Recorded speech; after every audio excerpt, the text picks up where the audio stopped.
Dispora 1 orang, BPKAD 5 orang, Inspektorat 3 orang, Bapeda 1 orang, dan Sekwan 2 orang. Total 20, dari 21 satu mengundurkan diri. Kalian harus memiliki integritas.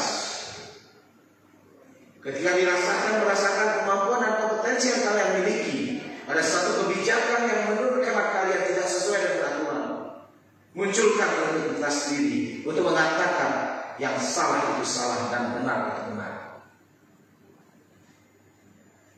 Jangan khawatir tentang jabatan. Itu semua sudah ditentukan oleh Allah Subhanahu wa Ta'ala. Hari ini kau jadi apa, besok kau jadi apa, dan selanjutnya.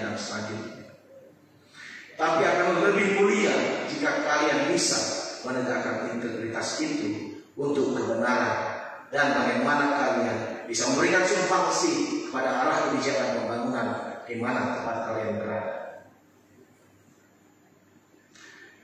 Kepada Kepala Bapeda, Kadispora, Kepala BPKAD, Inspektorat, Bapeda, dan Sekwan, saya menitipkan tunas-tunas bangsa ini yang saya yakini keluar dari start insya Allah punya kemampuan untuk dapat membantu para kepala OPD. Berikanlah pencerahan kepada mereka, didiklah mereka, asuh dan kasih mereka, sehingga mereka bisa berkembang, growing up, berjalan terus menapak hari depan dan masa depan karir yang baik.